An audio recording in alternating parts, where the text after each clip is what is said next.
por que se discute tanto a diversidade e por que tinha uma trilha de diversidade no South by e por que é importante a gente falar sobre diversidade. Porque o meu ponto de vista e a minha história é diferente da sua. E nós dois juntos, com dois contextos totalmente diferentes, a gente pode trazer uma riqueza para determinado assunto diferente do que se fosse só você ou só eu discutindo determinado assunto.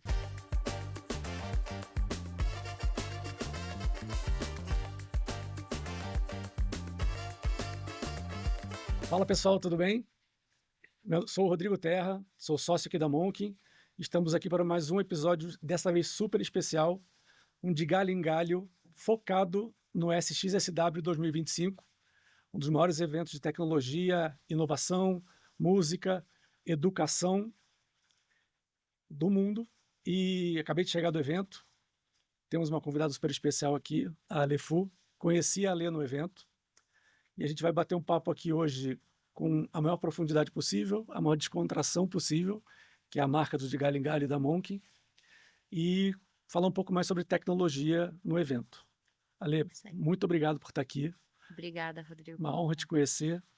Prazer é todo meu. E eu queria que você se apresentasse para o pessoal. Ninguém melhor do que a gente mesmo para falar da gente, né?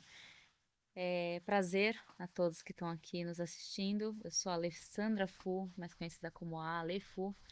Sou executiva de tecnologia, conselheira na área de tecnologia também e mentora nas horas vagas aí para ajudar ali executivos do Brasil inteiro a traduzirem muito desse arcabouço de tecnologia que parece às vezes tão complexo. Sim. E trazer isso de forma tão simples é importante para a gente fazer com que ela realmente traga resultado.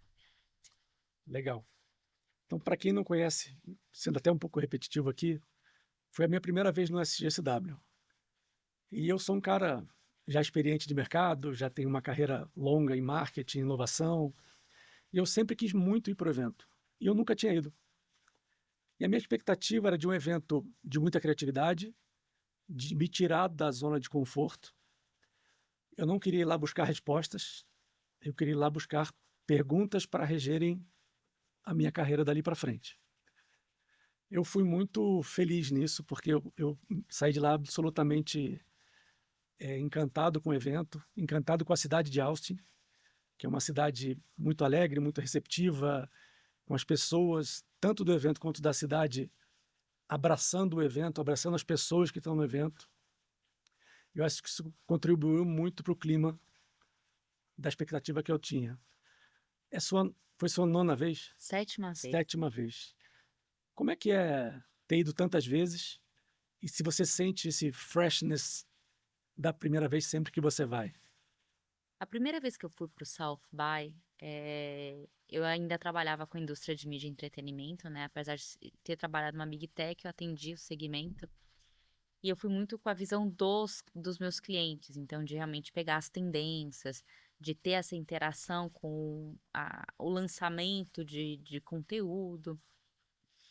E o que me cativou, assim, no South by foi exatamente essa dinâmica de você poder conhecer pessoas novas, de você ter contato com diferentes pontos de vista. Eu lembro que no primeiro South by eu conheci uma pessoa do Japão, e assim, foi uma troca muito curiosa pela perspectiva que cada um de nós tínhamos sobre o mesmo tema. Então você vê realmente o quanto a gente precisa se abrir a essas novas culturas. E você acaba em filas, né? O South by ele acontece nas filas, nos cafés, nos restaurantes. Ele transcende um pouco, né, o convention center e os hotéis, as salas. E ele vai realmente para esses diversos momentos que você se conecta com as pessoas. E acabou que nas próximas vezes que eu fui pro evento, foi uma forma muito de eu me desconectar do meu dia a dia aqui e me conectar nessa imersão de escutar novos pontos de vista, ter muito conteúdo. Então você fica de 7 a 9 dias, né? Depende se você vai ou não ver o South by Education, imerso. E essa imersão te proporciona fazer vários questionamentos, inclusive se você está indo pelo caminho certo, escolhas certas. Então eu acabo levando muito esse momento South by como hoje, essa imersão que eu faço, e eu procuro me conectar com o maior número de pessoas, de conhecer, de ter trocas. E não ir tanto muitas vezes surfar algumas ondas que a gente vê acontecendo e me manter dentro da minha agenda, do meu propósito, do meu foco. Sim. A dinâmica, de fato, é muito legal, né? Porque muitas vezes você fica 1 hora, 2 horas numa fila de uma palestra muito importante e é muito comum ali, alguém que está do seu lado por esse tempo todo, geralmente as pessoas ficam no celular ou fazendo algum tipo de trabalho. Ali é muito comum você olhar para uma pessoa do lado, começar a conversar e você aprender e se conectar com pessoas e com negócios. Muito. Um outro ponto que acontece é muitas marcas, além do conteúdo, fazem ativações. Então, eu queria que se você contasse para a gente um pouco se teve alguma experiência sua com pessoas que você conheceu e se teve uma ativação dentro do viés de inovação, tecnologia, que te encantou, que você possa contar para a gente. Esse ano eu conheci muitas pessoas da área de content creation. Sim, há uma área que eu nunca tive tanta profundidade. Eu acabei me conectando com muitos profissionais, até para entender sob a ótica da construção de conteúdo, dessa o que está mudando, como que isso impacta o cliente, né? Então hoje eu trabalho com tecnologia, mas uma tecnologia que está impactando diretamente o consumidor. Então, eu me atentei muito a fazer conexões desse tipo e intencionalmente, né? Hoje você navega pelo aplicativo do South by, você consegue ver quem está participando e você pode mandar mensagem para essas pessoas se apresentando e Uhum. buscando essa conexão. E então, essa foi da parte da conexão. E agora, quando eu falo em ativação, duas que eu gostei muito. A primeira foi o espaço Dubai, né? A Casa Dubai, que construíram ali. Além de ter a beleza, né, do pavilhão de entrada, assim, as palestras, elas estavam muito convergentes e trazendo provocações relevantes das interações da tecnologia com as pessoas. Uhum. E uma em especial, assim, me chamou muito a atenção, porque o palestrante ia colocando perguntas e as pessoas que estavam ali na plenária escaneavam um QR Code e iam respondendo. E ele falava muito sobre realmente qual que é o futuro que cada uma das perspectivas que estava ali se impactava a partir do uso da inteligência artificial. Uhum. E aí foi muito curioso você ver que as diferentes culturas traziam ali medos distintos, formas. Então, por exemplo, a palavra desigualdade apareceu, Uhum. agora a palavra oportunidade também apareceu. Então, assim, dentro de uma mesma audiência, sob uma mesma ótica, assim, diversas respostas. E essa dinâmica de interação foi muito legal. E um outro espaço que eu gostei muito foi o de realidade aumentada, né, do XR. Eu achei... É muito interessante a gente pensar que a realidade aumentada, a realidade virtual, ela ainda é alguma coisa muito tendência, né? Ela está ainda muito longe de uma realidade que a gente consegue trazer para o nosso dia a dia. E eles trouxeram ali situações que a própria imersão te colocava numa situação de refletir sobre a realidade. Então, você está numa realidade virtual refletindo sobre a sua realidade. E eu achei essa sacada realmente muito interessante de trazer esse contraponto de colocar numa nova realidade através da realidade virtual e pensar através das palestras desse espaço que a gente está evoluindo tão rápido na tecnologia que ela vai estar muito mais presente no nosso dia a dia, muito mais rápido do que a gente espera. Então, eu Sim. achei muito legal também essas provocações que fizeram, assim. Achei bem... Valeu a pena esperar na fila. Sim. Boa. Essa questão do impacto da tecnologia na vida das pessoas é uma coisa pouco tangível, né? Você fala tecnologia, a definição de tecnologia para cada pessoa é uma. E eu, por exemplo, eu penso numa coisa eletrônica, digital, que eu tenho pouco eu uso, mas eu não conduzo. Isso vem impactando as pessoas, a vida das pessoas, como você falou, de um jeito muito rápido. O que que você viu de diferente que impacta esse tipo de pensamento em inteligência artificial, por exemplo? Ou num viés que você queira trazer que possa ser fora de IA, porque aqui a gente quer ver as É. coisas não óbvias.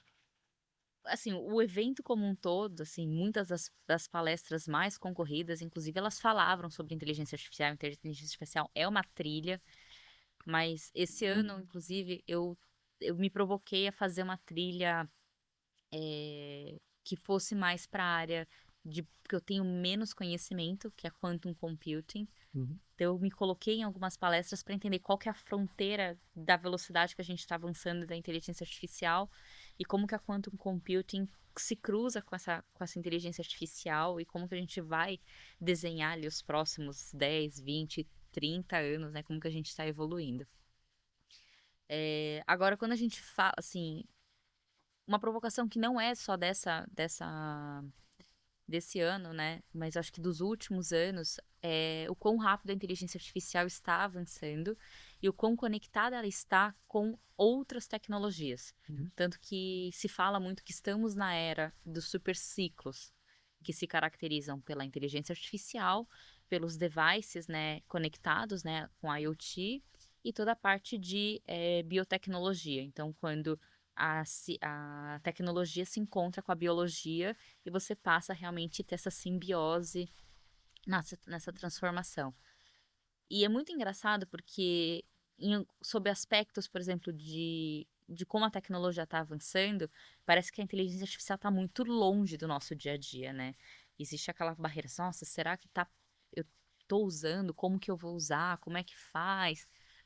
E ao mesmo tempo, a gente não percebeu que nos últimos 10 anos ela está muito mais presente na nossa vida do que a gente imagina. Uhum.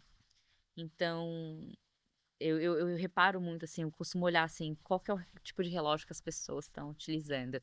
E raramente eu vejo hoje um relógio que não é um smart device, que Uhum. está conectado com seu celular, que você já vai atender o telefone por aqui, que está medindo os seus batimentos cardíacos, quantos passos você dá. E muitas pessoas elas já mudaram o seu estilo de vida a partir do momento que elas passaram a usar um smart device, né? Um wearable, porque elas passaram a entender muitas vezes a rotina delas, ou quão sedentárias muitas vezes elas eram, por ter um insight que elas não tinham antes. Uhum. Então elas mudam o estilo de vida. Então a tecnologia ela também está provocando isso, uma mudança de estilo de vida muito grande. A forma como a gente está interagindo com a tecnologia já muda muita coisa. Mas muito me fez refletir também que a gente está numa fase muito inicial dessa adoção. E por isso a gente vê tantas barreiras, tantas coisas que ainda não fazem tanto sentido, né? Então a gente tem muitos questionamentos. Mas é como se a gente fosse pensar, quando surgiu a lâmpada, a energia elétrica, ela não foi adotada exaustivamente como a gente conhece hoje. Uhum. Então eles colocavam ali naqueles lampiões, que antes eram Sim. com fogo, eles colocavam uma lâmpada, conectavam numa fonte de energia e carregavam e levavam. Então, isso se assemelhava muito mais a um abajur do que Uhum. realmente você ter iluminações sofisticadas. A mesma coisa com a televisão. A televisão, quando ela surgiu, os primeiros A partir programas, da energia a elétrica. partir da energia elétrica, É.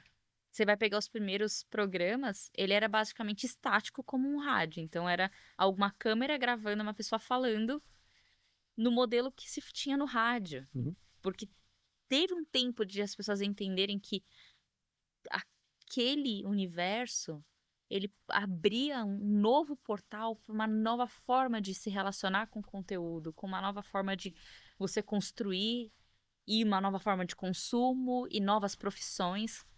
E aí, inclusive, traz a reflexão, né? Muito se fala hoje, a inteligência artificial vai acabar com muitos empregos.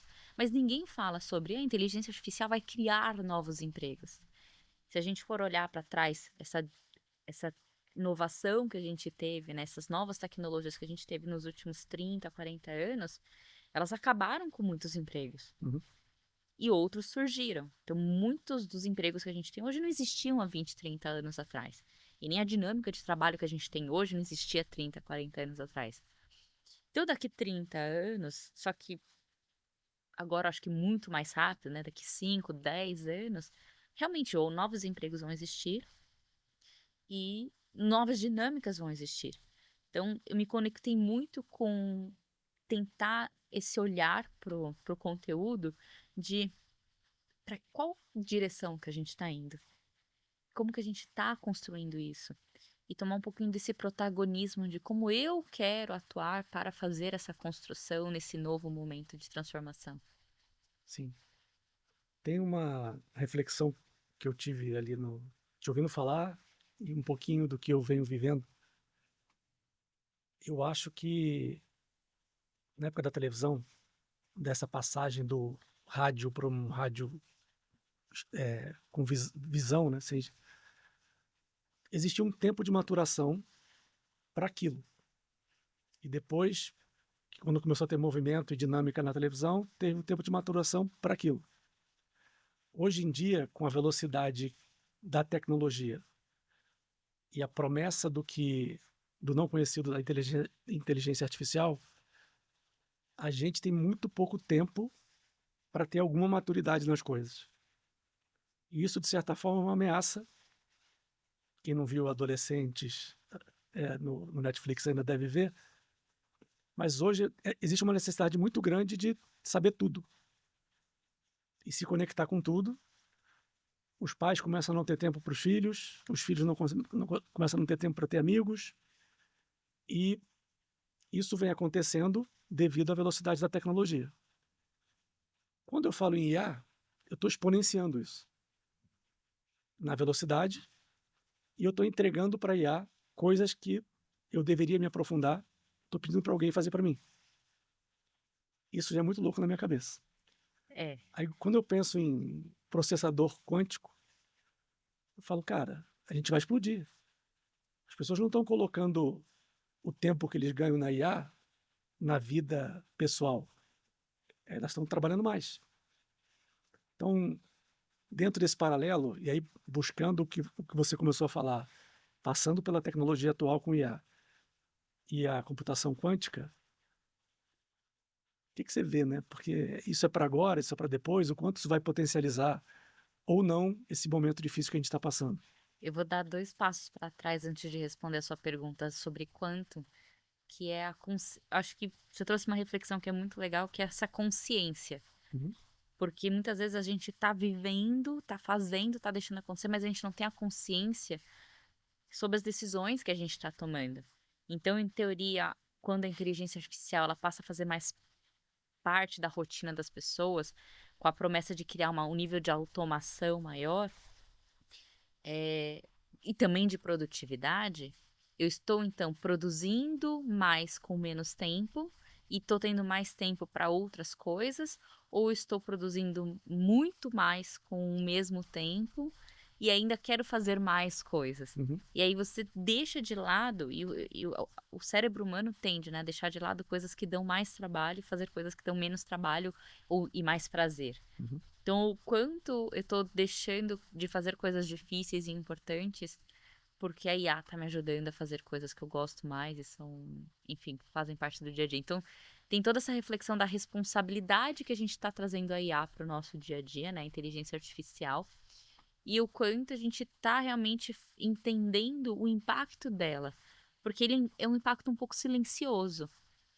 Então, existe um conceito que eu falo muito que é sobre atrofia cerebral. Uhum.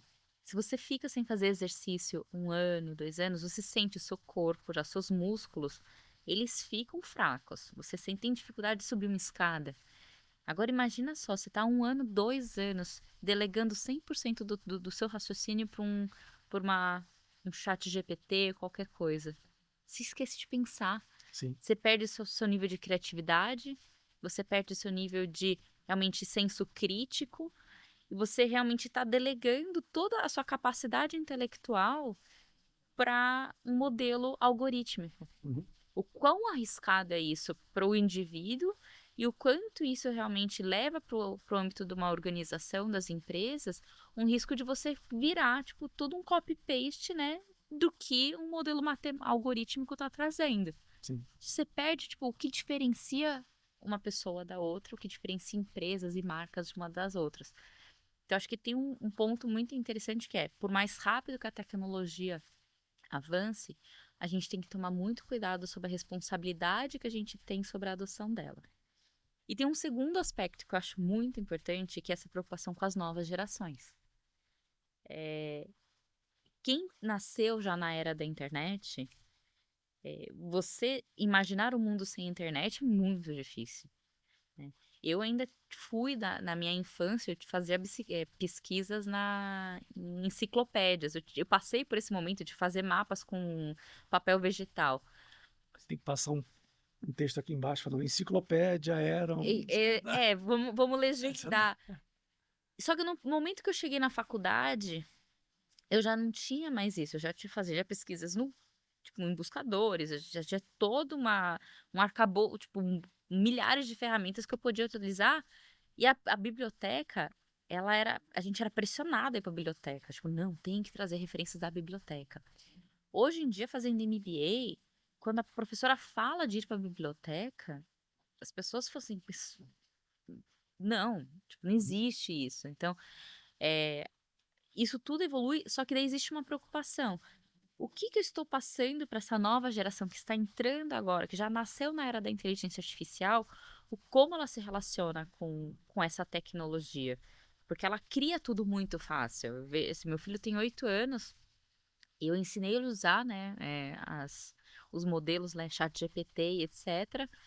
eh, e ele aprende coisas hoje, e a gente ela estava conversando, eu e meu marido, que ele falou assim: "Gente, ele está fazendo pesquisa sobre coisas que eu aprendi na faculdade". E a gente se Uhum. formou na área de tecnologia, né. O nosso filho de 8 anos está vendo coisas hoje no ChatGPT que a gente aprendeu na faculdade. Olha que doida pensar nisso. E aí a gente se pôs a pensar: "O que que eu quero ensinar para o meu filho? Eu preciso ensinar ele E se eu quero ensinar para o meu filho? Porque a". tem muito, né? Ele vai aprender tecnologia, sim ou não, porque é o mundo que ele está. Sim. Mas mais importante que hoje a tecnologia, que eu vejo para as novas gerações, saber lidar com esse avanço muito rápido, é você aprender o que muitas vezes os jovens não têm hoje, que é paciência, resiliência e a adaptabilidade. E aí uma das frases que me marcou muito durante o evento foi: a geração que a gente está entrando agora não é sobre o que eu sei, e sim o quão rápido eu me adapto ao tudo que está mudando. Uhum. Então, eu acho que a inteligência artificial, o maior desafio da inteligência artificial não é a tecnologia, e sim a mentalidade, o mindset de tudo que a gente está construindo em torno dela. E aí entra a responsabilidade, etc. E quando você pergunta do quantum computing, fala assim, poxa, quanto é uma realidade ainda em construção, né? Não dá para dizer que ela não existe, ela existe. Existem parcerias de grandes empresas de tecnologia que estão se juntando para realmente desenvolver toda uma camada de infraestrutura que responda ao que é a teoria da quantum computing. Então, já é dado que a gente vai ter nos próximos anos muita coisa acontecendo, mas ela vai desafiar, no meu ponto de vista, o que a gente realmente entende da nossa relação com a tecnologia. Porque ela inaugura talvez uma nova era de conceitos. Uhum. E talvez muitos conceitos que ainda não amadureceram, eles vão morrer rapidamente porque uma nova tecnologia está surgindo. Então, eu falo muito sobre. Eu comecei a estudar Web3 em meados de 2011, quando ninguém falava sobre tokenização, criptoativos. Uhum. E aí, nessa época, o conceito da Web3 surgiu. Assim, até hoje, muitas pessoas não sabem o que fazer com a Web3.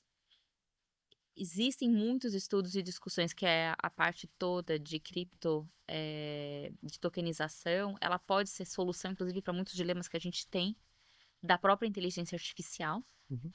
Só que quando a gente fala de quantum computing, que a gente sai do binário do 0 e 1, que é a computação atual, que a gente vai para um nível atômico Uhum. de qualquer coisa que a gente estiver falando, toda essa teoria ela vai por água abaixo. E então surgem vários dilemas em torno disso, de realmente o quão pronto a humanidade está frente a todos esses avanços. E aí, se você me permite, eu vou fazer um outro gancho de reflexão. Estamos aqui para isso. Hoje, o poder que a gente tem dessa evolução tecnológica, ela está na mão de talvez 8, 10 empresas, né? E Uhum. eu ia estar olhando para um espectro que sai somente do continente americano e vai para o global, né? E, e todas as decisões que a gente está tomando, elas estão concentradas no que essas big techs estão fazendo. Uhum. Por isso que cada vez mais é importante que a gente tenha esse protagonismo como empresas que estão adotando essa tecnologia, que tenha esse protagonismo como pessoas de realmente falar assim, poxa, isso faz sentido? Eu quero que eu seja influenciado por uma tecnologia a ponto de eu não ter uma relação saudável, que seja de pessoa para pessoa. E a gente viu vários casos ali, né, de relações digitais, de pessoas que acreditavam realmente que um avatar por inteligência artificial era realmente aquela pessoa e caíram em golpes. Uhum. Então, é uma realidade que a gente também está avançando, que a gente tem que se questionar muito o quanto é benéfico toda essa tecnologia, o quanto ela está fazendo mal, tipo, para a saúde mental das pessoas. E um outro tema muito discutido no SX, que foi a questão da saúde social. Uhum. Porque quanto mais eu fico hoje no digital, quanto mais eu estou imersa na tecnologia, porque a tecnologia, ela aparentemente é a solução para muitos problemas, o quanto eu não estou gerando outros problemas, porque eu não estou lidando com os outros que aparentemente a tecnologia está gerando. E aí se fala muito da epidemia da solidão, que vem muito como consequência do digital resolve alguns problemas, mas gera outro. Eu não consigo mais sentar numa mesa de bar e conversar com alguma pessoa porque eu tô lá, metade da mesa tá olhando no celular e tá rodando num feed de notícias que parece ser muito mais interessante do que eu entrar numa conversa profunda com alguém. As pessoas delegam muito. Eu vou fazer um apanhado de muita coisa que você falou. Primeiro, as pessoas entregam muito, na opinião, a vida sem pensar. Putz, eu vou pelo TikTok, eu vou seguir o flow do Instagram. Ninguém está preocupado em pensar o que eu posso fazer de melhor, de mais racional ou de melhor para mim dentro de uma plataforma de tecnologia qualquer. Então, eu acabo sendo levado no Instagram, por exemplo, o algoritmo trabalha para me prender ali, para me conhecer cada vez melhor, para me vender mais coisas. Então, o racional do Instagram é: eu quero conhecer a Lê profundamente para oferecer as melhores ofertas e a partir daí não importa se ela tem consciência que quer ou não, se ela precisa ou não, eu quero que alguém esteja vendendo alguma coisa para ela para eu ter sucesso. A Lê está simplesmente lá. Eu estou usando o seu nome, mas o ser humano está simplesmente ali. Quando eu vou para o Facebook, para o Meta, eu tenho uma empresa de dono. O X, antigo Twitter, é uma empresa de dono. Então você tem essa questão algorítmica de comportamento, essa questão algorítmica de comercial e essa questão algorítmica importante de viés político. Então, assim, eu posso determinar como dono de uma rede social que 80% do conteúdo vai para você receber o que você quer, mas alguém vender alguma coisa para você, mas 20% vai para eu te dar um caminho político, subliminar, mas que você vai construindo sem perceber. Isso é usar a tecnologia de forma, não vou falar irresponsável, mas sem pensar no que está acontecendo e no que as suas atitudes de fato vão levar. E aí conversou-se muito sobre descentralizar as redes sociais. Eu vi uma palestra que se aprofundava um pouco nisso. Eu fiz um workshop também que falava sobre gestão de plataforma. Então, como é que eu posso tirar esses vieses todos dentro de um caminho que as pessoas seguem inconsciente? Falou-se muito em open source. Eu tiro o dono e eu deixo a plataforma aberta como o Blue Sky, onde a pessoa escolhe o algoritmo que ela quer. Então, no Blue Sky você pode falar assim, eu quero ir por esse ou por esse caminho. Ou você pode criar o seu próprio algoritmo e navegar através dele na plataforma social. Esse é um caminho que discutiu-se muito. O outro foi uma plataforma social também, uma rede social chamada Mozi, Mozi, M-O-Z, de zebra aí, que ele quer conectar pessoas que se conheçam e estejam próximas para elas se encontrarem. Então é sair um pouco do movimento eu estou te encontrando porque eu estou no Instagram com você. Então você se inscreve, você só aceita quem, de forma criteriosa, você quer se encontrar e não saber da vida. Ele te agrupa nesse processo, ó, estou ali, vou para uma viagem aqui, e vai incentivando com que as pessoas se encontrem. Uhum. Isso é um jeito totalmente inverso do que está hoje no nosso automático. Faz sentido para você isso? A gente sair um pouco do centralizado em dono? Tanto a Mozi quanto a Blue Sky tem donos, tem fundadores, então só que o que eu acho que está por detrás é o propósito capitalista e o propósito pelo propósito. Sim. Então, assim, a Blue Sky, a Mozi, elas têm um propósito que não é o capitalista. Uhum. Então, as pessoas que estão ali no Blue Sky ou na Mozi, elas estão até dispostas a pagar um fee, porque elas, uma licença, uma assinatura, porque elas querem usar daquela tecnologia para consumir notícias dentro do que eu quero. Então, o valor está centrado no usuário. E ele tem a liberdade de escolha em cima da tecnologia que está provendo determinada solução. Então você altera um pouco o valor do capitalismo que hoje você não paga para estar no Instagram ou em qualquer rede social. Mas eles precisam crescer de algum jeito. Então eles estão vendendo o quê? Eles estão vendendo você, tá vendendo seus dados para empresas que querem chegar até você e que vão te vender mais alguma coisa. Então é o propósito capitalista com o propósito realmente que se discute muito, né? O real propósito das coisas. E como isso está alterando, e como talvez muito das novas gerações, elas estão se conectando de forma muito mais genuína com marcas que tenham uma transparência e uma real ação com propósito. Porque tem essa consciência, muito talvez porque elas tenham crescido e passado por situações que elas não querem que se repitam, então elas estão se conectando com muito mais propósito, com marcas que tenham propósito. E até foi muito interessante, uma dos insights que surgiu, as novas gerações que estão entrando nessas redes sociais, elas têm o feed de fotos sem nada, elas não postam. Elas postam stories, porque elas estão querendo compartilhar uma situação, um momento, mas elas preferem não ter aquela memória Uhum. exposta, elas preferem guardar aquilo de uma maneira. E as próprias redes sociais, elas estão se transformando em, muitas vezes, em plataformas de exposição, tipo microvitrines, Uhum. Sim.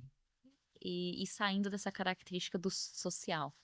Assim, eu lembro quando o Instagram surgiu, assim, acho que foi 2010, assim, 9 e 10. eu criei um perfil de desafio com fotos, assim, com os amigos, e assim, essa semana todo mundo vai tirar foto de tal coisa, era hashtag, nananã. E a nossa diversão era se conectar por aquilo, sabe? E hoje eu olho o meu feed, como ele foi se transformando ao longo dos anos, e eu falo, gente, é uma micro vitrine para quem eu sou hoje. Sim. Para o que eu faço, para o que eu vendo, para o que eu falo. Então, as próprias redes sociais vêm se transformando. E a tecnologia também está avançando nessa direção, né? Então, assim, o que a própria proposta da Blue Sky, eu achei muito icônico, assim, fugindo total, mas eu achei muito icônico. A camiseta que ela usou Uhum. na apresentação, fazendo muito uma provocação direta, uma camiseta que o Mark Zuckerberg tinha usado em uma apresentação anterior, assim, em um fórum, de que realmente essa lógica da relação que a gente tem com a tecnologia, ela vai mudar. Esse open source, ele vai ser muito mais valorizado e muito mais importante. E aí começa um desencadear de raciocínios que a gente pode passar aqui um tempão falando sobre o como a relação da tecnologia dentro das empresas também vai evoluir e vai mudar. Antes tinha aquela coisa tipo, eu comprei a tecnologia de tal empresa. E daqui a um tempo, não, você vai comprar componentes que vão fazer parte de uma plataforma de negócio dentro da sua organização. E aí Uhum. você vai precisar ter muito mais facilidade para conectar essas tecnologias e provavelmente vai vencer aquela que melhor se adapta a se conectar com nessa tipo multivisão de Uhum. tecnologia. E a palavra adaptabilidade surge de novo. Então a gente vai ter que ser muito importante se adaptar em tecnologia, muito mais se adaptar em processos e se adaptar como pessoa E ter consciência das coisas, né? e com consciência. Legal. Fechamos o primeiro bloco. Tô brincando. É, qual foi a palestra que você mais gostou? Qualquer coisa. E por quê? Palestra que eu mais gostei esse ano, eu gostei muito do Tom Morello, que não tem nada a ver com tecnologia. Do Tom Morello com o vocalista do Creedence. Ah, foi na Do, quinta. e quando foi na quarta-feira, e eu gostei, na verdade, porque você vê assim duas gerações coexistindo em torno de um tema que assim é atemporal, que é a música. Assim, quem gosta de música, assim, escuta música. Eu escuto músicas desde a década de 30, 40. Gosto de vinil, inclusive, e até hoje, assim, as bandas atuais dessas besteironas que a gente escuta, assim, no rádio eu escuto também porque tem sei lá, eu vou dizer, tipo, a sensação que a música traz, né? Então, eu acho importante. E eu gostei muito, e aí foi icônico que o Tom Morello perguntou assim, como é que você preparou o set list, né, que a gente tocou ontem à noite? Eu perguntei pro ChatGPT. Ele tá com 80 anos. Então, Eu fui até, nesse show. não, foi incrível. Você foi? Foi incrível, Nossa, eu assim. quase morri. Desidratado. Tanto que eu chorava de. Ele foi nostálgico e colocou pelo menos me teletransportou a escutar meus pais escutando música, assim, tipo, quando eu era criança, assim, sabe? Então, eu tava extremamente exausta naquele dia. Eu falei assim, não, mas eu não posso deixar de ter essa oportunidade. Então, o SX também, o South by, proporciona isso. De você ter situações que talvez você nunca mais viva na sua vida e você vai viver naquele momento, porque é único daqueles encontros que se proporciona. É, e eu acho que eles faz essas uniões inusitadas, né? Sim. Coloca o inusitado dentro do palco. E eu acho que quanto mais inusitado, mais me chama a atenção, porque te coloca dentro de um pensamento que você não teria, né? Se não fosse realmente o inusitado acontecendo. É, Mas eu lembro, assim, teve um ano passado, que não cai no contexto que a gente tá falando, mas eu achei que me toca até hoje quando eu lembro, que foram os diretores de um filme que é Everything Everywhere All at Once. Uhum. Não lembro o nome em português.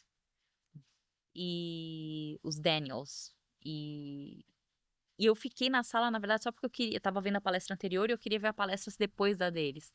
E eu fiquei na sala, falei assim, eu não tava esperando muito, era uma trilha de cinema, não era o que também, mas eu fiquei na sala.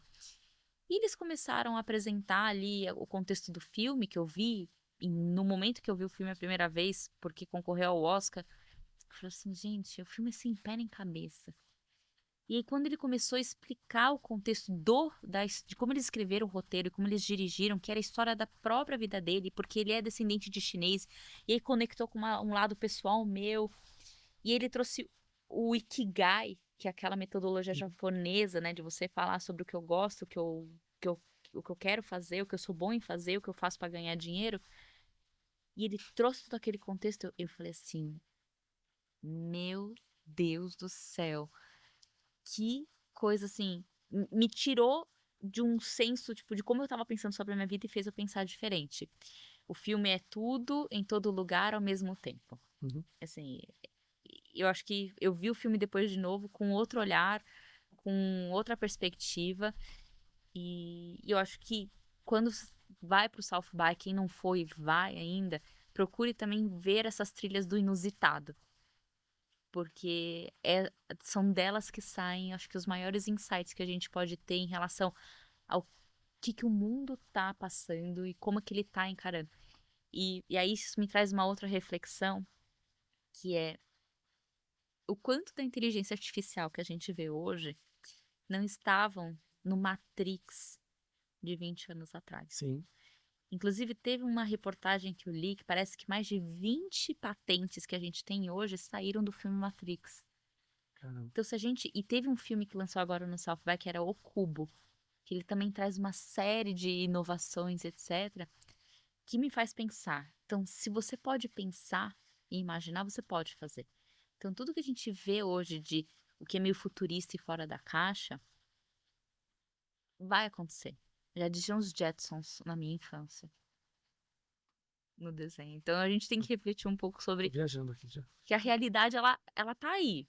Sim. E o futuro, ele também já tá vivendo. Então, tudo que a gente consegue imaginar, a gente consegue fazer.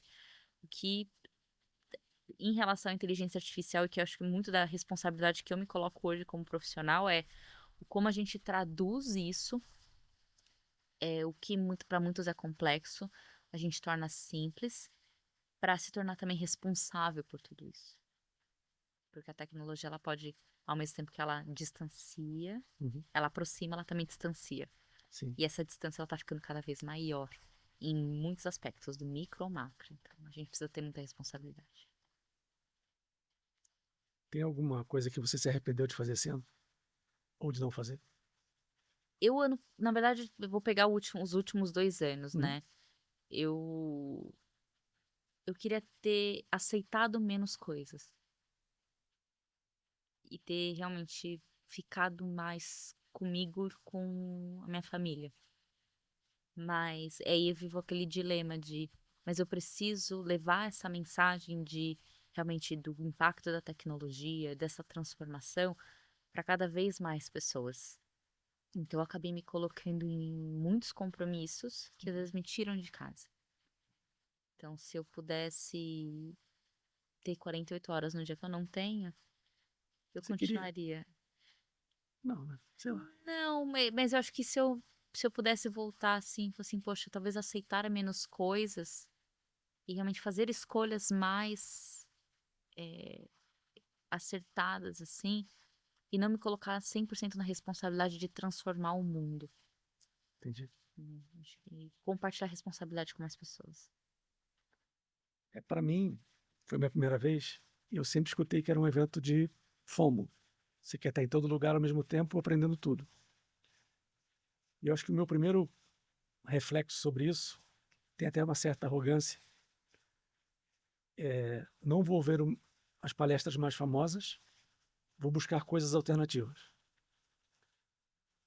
E ao longo do processo fui falando, cara, as palestras mais famosas são também muito legais. Você se conecta com pessoas, artistas, personagens e um público que você nunca mais vai ter oportunidade de ver de novo.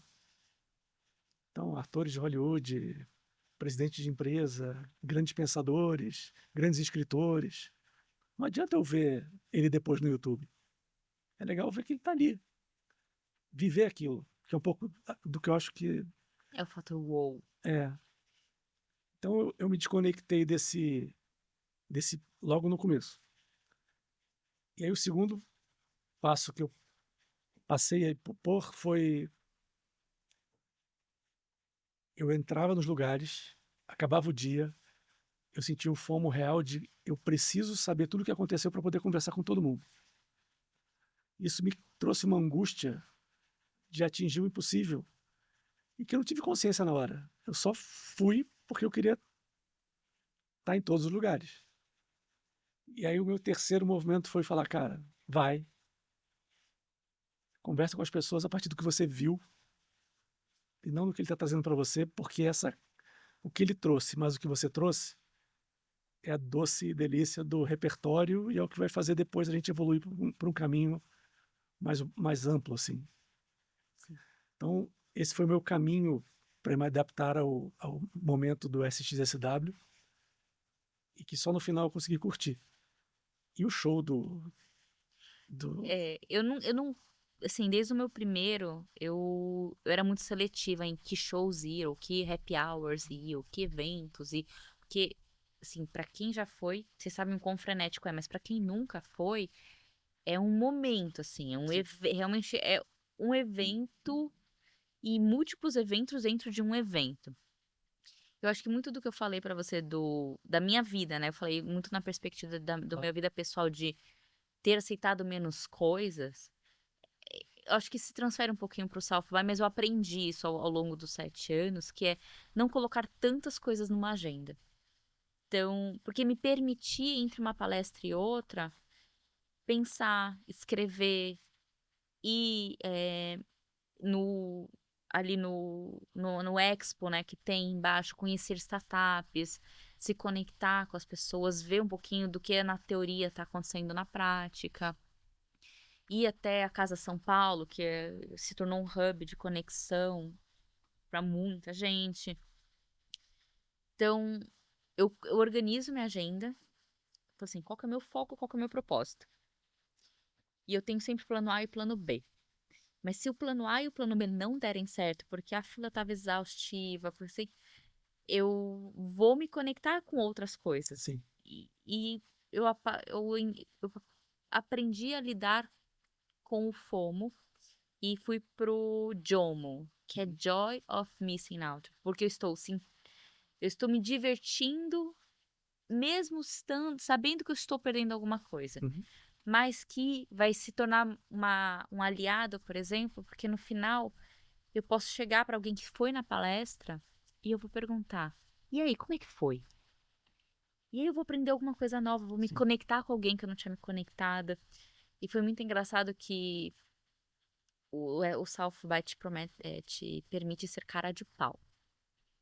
E aí a presidente da Microsoft, né, a ex-presidente, a Tânia Constantino, estava no evento.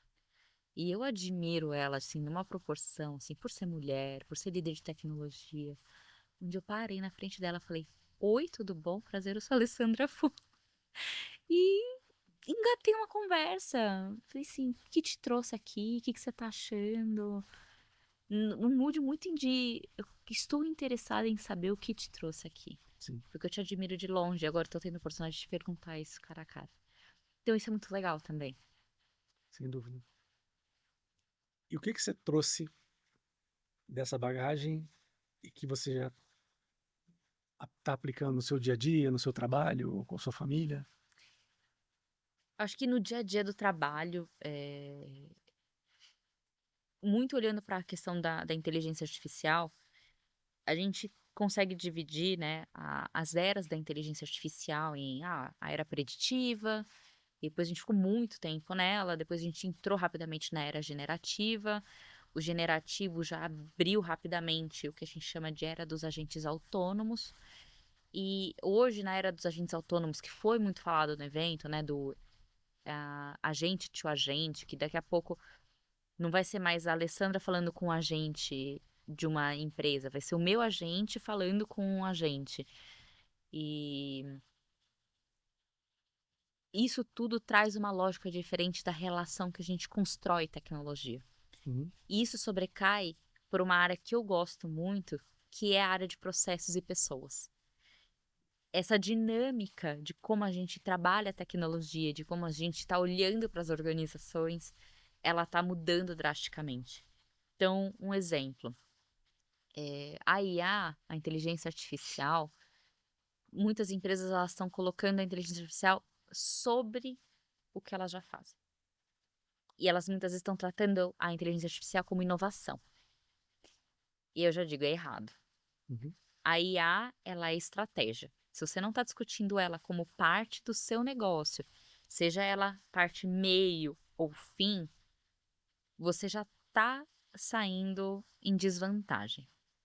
Segundo, você não tem que somar às tecnologias atuais. Você tem que pensar como ela pode otimizar os processos atuais da sua organização.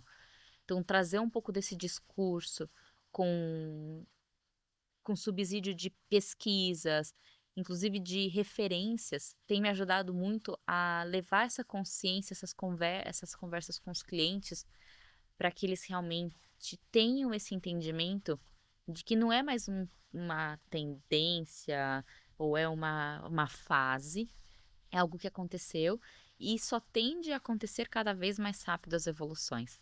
E e trazer essa consciência de como eles se preparam para absorver tudo isso, tem sido, acho que as conversas, assim, que têm pairado minha agenda nas últimas 3 semanas, né, porque não tem 3 semanas que a gente voltou, Louco, e parece que tem muito tempo. né? E principalmente trazer a questão do mindset para as pessoas, né, o como as pessoas estão encarando toda essa transformação, ou como que as pessoas estão se preparando para tudo isso, né. Então, inclusive, assim, muda muito a dinâmica de como a gente está aprendendo. O alguns colegas perguntaram assim: "Qual que é o melhor curso de inteligência artificial?" Eu falei assim: "Olha, o melhor curso é aquele que você abre no YouTube, os vídeos que você vê, que você vai aprender." Uhum. Porque tem tanto conteúdo também, que não se coloca às vezes a se fazer uma pós-graduação, uma coisa que tenha uma profundidade, que talvez ele fique obsoleto muito É. rápido. E talvez o conhecimento que você precisa é aquele conhecimento que você vai adquirir rapidamente e, mais importante, o quão rápido você vai colocar na prática aquele conhecimento. Sim. Porque daqui a pouco também ele vai estar obsoleto. E daí você vai ter que se colocar a aprender uma coisa nova. Isso que você falou da passagem rápida da AI generativa, me deu até um frio na barriga, porque realmente durou um ano, assim, o novidade, né? A novidade sobre o assunto. A Puma recentemente fez um filme co-criado por agentes de IA. Então, cada um tinha um papel no processo e eles conversavam entre si do roteiro à execução final. Então, não teve interferência humana, só a anterior para criar os agentes, obviamente, mas entre eles, eles criaram uma campanha, fizeram um filme e colocaram no ar. Esse case é legal, porque ele traz à tona uma coisa que é muito importante na era que a gente está vivendo, que a gente sai da era das perguntas certas e a gente está migrando para a era dos prompts certos. Sim. E o prompt, ele é ação, ele é referência, ele é contexto. Uhum. E quando a gente está migrando para essa era dos prompts corretos, aí eu não sei o quanto as pessoas já se colocaram a escrever realmente um prompt, né? Hoje, eu vou chutar uma estatística, nunca escutei, mas eu digo que talvez 90% das pessoas que hoje usam ferramentas de inteligência artificial generativa têm o mesmo comportamento de busca, de Sim, colocar uma pergunta. sem dúvida. E não trazer um prompt que tem contexto, que determina a persona, que desenvolve tudo aquilo em torno. E quando você vai, por exemplo, para um curso de prompt engineering, né? Eu dou uma matéria de prompt engineering. O que você ensina é repertório. Então, quanto mais a pessoa lê, quanto mais referências ela acumula, melhor vai ser o prompt dela. Uhum. Criatividade. E aí a gente entra no paradoxo. Se eu delego tanta coisa para IA e ela tá fazendo um monte de coisa, eu vou perdendo a minha capacidade de criar, mas para eu fazer com que a IA faça tudo o que eu quero, eu preciso ser criativo e impedir o que eu quero que ela faça. Sim. Então, a IA não vai substituir tudo se você partir do pressuposto que ela tá assumindo, ela vai fazer coisas que você tá trazendo como um comando. E ela vai gerar, óbvio, muito além do que você teria talvez capacidade pelo número de referências que ela consegue absorver, pelo volume de dados que ela consegue processar.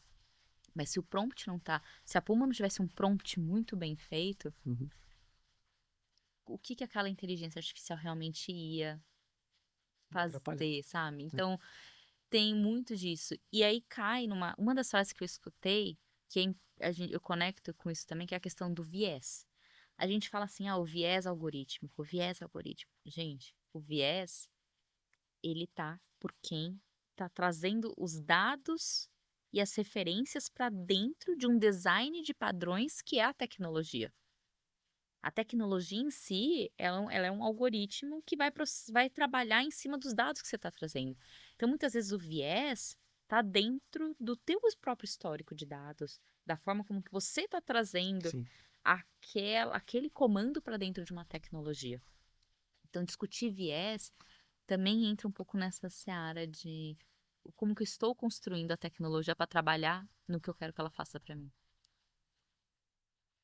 É, tem uma. Eu vou pelo meu viés porque esse sou eu, ou eu tento ser mais genérico para ter resultados diferentes, né? que é o bias.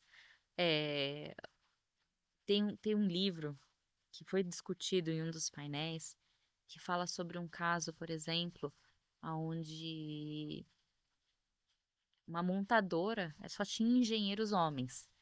Então, todos os testes que se tinha de carros eram feitos com aqueles dummies, né, aqueles bonecos, Uhum. com padrões masculinos. Só que era um carro que, quando ele foi a mercado, ele começou a atrair muito um público feminino, porque ele é um carro que tinha mais aquela porte família, que podia colocar cadeirinha para criança e etc. E nos primeiros acidentes que houveram, assim, foi alarmante, porque aquela marca que era considerada mais segura, ela expôs as motoristas que eram mulheres, e aí foram entender que porque os testes foram feitos com dummies que não tinham padrão daquela motorista. E aquilo acendeu um alerta gigantesco. Poxa, a gente tem um viés claro aqui. Sim. E eu acho que isso se reflete hoje para a tecnologia, o quanto a gente. Por isso a diversidade é importante. É muito engraçado. A gente está conversando e eu percebi o quanto que as coisas vão se conectando aqui e Sim, vão me sim. puxando assuntos. É meio que um nexialismo total. Mas por que se discute tanto a diversidade? E por que tinha uma trilha de diversidade no South by? E por que é importante a gente falar sobre diversidade?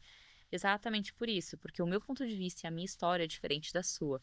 E nós dois juntos, com dois contextos totalmente diferentes, a gente pode trazer uma riqueza para determinado assunto que vai explodir, diferente do que se fosse só você ou só eu Uhum. discutindo determinado assunto. Então, quando a gente fala de diversidade, não é simplesmente porque é importante você, tipo, não é uma pauta que, e até desculpa se eu estiver usando os termos errados, assim, mas eu não considero diversidade uma pauta que é porque eu estou levantando uma bandeira de inclusão e etc. É uma coisa que ela é necessária como como evolução mesmo, assim, sabe? Tipo, a gente precisa evoluir como humanidade e entender que quanto mais diverso a gente é, melhores pessoas a gente vai ser. Sem dúvida. E a gente não tem que se fechar numa bolha. Eu posso ficar mais 2 horas falando sobre, porque mudar é difícil, né? Inovar é difícil. Você abrir a cabeça para o novo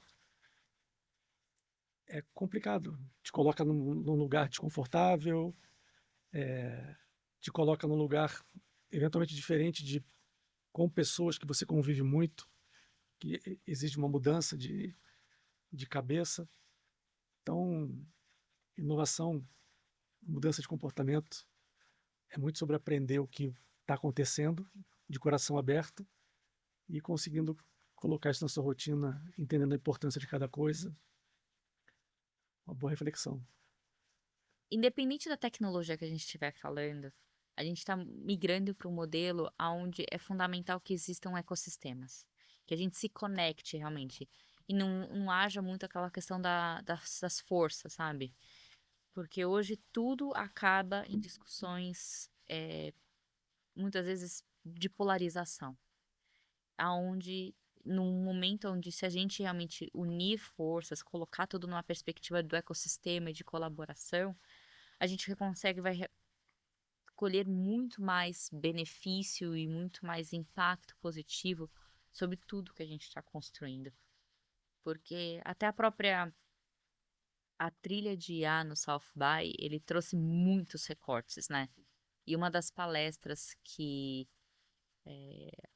eu pude assistir, ele falava muito sobre o quanto a tecnologia e a própria IA, elas são um privilégio para poucos. Sim. E muitas vezes assim, não, como assim? O mundo fala sobre IA. Eu falei, não, o seu mundo fala sobre IA. A sua bolha está falando sobre IA. Se a gente explode, sai da sua bolha, se a gente for pensar no Brasil, vamos começar pequeno no Brasil. A educação básica, ela não está chegando para todo mundo. Sim. Quiçá a educação sobre a tecnologia, além, muito longe disso, a educação sobre a inteligência artificial. Então a gente já está criando um gap social muito grande. Como é que eu vou criar um mercado de trabalho mais inclusivo se eu não estou dando a mesma oportunidade para todo mundo conhecer algo que a gente está tratando realmente como fundamental de conhecimento para as novas gerações? E o mundo tá. Daí a gente pode expandir isso para o mundo. O Edu Lira, do Gerando Falcões, Pessoa incrível. ele falou: enquanto tiver alguém sem um prato de comida, por que eu vou estar discutindo quantum? Ou é uma reflexão bizarra para mim. Assim, eu parei e falei: ué, por que a gente tá indo para lá se tem. É o que você falou do básico, né? Se tem alguém sem um prato de comida. A gente está caminhando para o final. Eu queria saber se eu não fiz alguma pergunta importante ou se algum assunto que você trouxe não foi abordado. Eu acho que não tem uma pergunta, porque a gente poderia ter 5.000 perguntas aqui, a gente poderia passar horas 5.630. falando e... Mas se eu pudesse deixar uma mensagem, assim, que eu acho muito importante dentro do que me cabe, da minha profissão, do que realmente é a minha responsabilidade, é a gente tentar evitar colocar um monte de as coisas muitas em caixinhas e a gente tentar trazer muito mais fluidez e conexão para tudo que a gente está fazendo no dia a dia. A tecnologia, ela não tem que ser colocada numa caixinha de tecnologia. Ela tem que ser colocada realmente como algo que tá para melhorar, talvez, a rotina das pessoas, tá para melhorar a dinâmica das organizações. Então, tirar ela de uma caixinha e colocá-la realmente como um elemento aberto, acessível para todo mundo, a ser discutido. E a gente trabalhar muito a questão da aprender, desaprender e reaprender, para realmente, tipo, democratizar muito o que a gente está vendo que não é inevitável. Uhum. Acho que a reflexão do Lira ela é válida, mas eu não vou conseguir frear Claro, tudo que está acontecendo. Mas ela é importante para dizer assim, então, mas como que eu olho para o outro lado também? Então, se eu estou dando acesso à tecnologia para todo mundo e eu quero isso, mas ao mesmo tempo todo mundo tem que comer. Então, tipo, a gente não inverter a pirâmide com de certeza. Maslow e colocar ela, tipo, no lugar certo e entender que a tecnologia tem o seu lugar. E, ao mesmo tempo, ter muita responsabilidade com tudo que a gente está discutindo, que a gente está fazendo. Responsabilidade em todas as esferas. Eu acho que a gente tem que ter. A IA ela tem que ser discutida por todo mundo dentro de uma organização. Não é a IA ela não é da tecnologia, né? Eu lembro quando eu comecei minha carreira, a TI era aquele. O pessoal ia pedir pra gente resetar computador. Então a gente se sente mais importante, porque a gente está fazendo muito mais que resetar computador. Com Mas o certeza. ponto que não é só desse grupo de pessoas. A tecnologia, a gente tem que às vezes tirar o ego de algumas áreas e falar assim, poxa, a tecnologia é da área de negócios, a tecnologia é de vendas, a Uhum. tecnologia é da área de TI, e cada uma com o seu papel e com a sua responsabilidade realmente para fazer com que aquilo se transforme e traga os resultados que a gente espera. Então, se eu pudesse deixar essa mensagem vamos trabalhar em ecossistema, em conexão e mais junto. Legal. Bom, muito obrigado. Foi incrível o papo. É o que você falou, a gente podia fazer 10 episódios de diferentes ramificações que a gente conversou aqui. Mas acho que foi um episódio muito legal, muito inspirador. Obrigado por ter aceitado. Obrigada eu pelo Espero que você tenha convite. gostado também. Muito. E eu queria aproveitar um momento para fazer coisas básicas como, se gostou do episódio, se inscreva no canal, curta e compartilhe, que eu, a Monkin e a Lê vamos ficar muito felizes de ter a nossa palavra por aí, É isso aí, pessoal. tá bom? Até a próxima, de Galho em Galho especial do SXSW 2025, um viés aqui de tecnologia, mas a gente falou de muita coisa legal. Obrigado, até a próxima.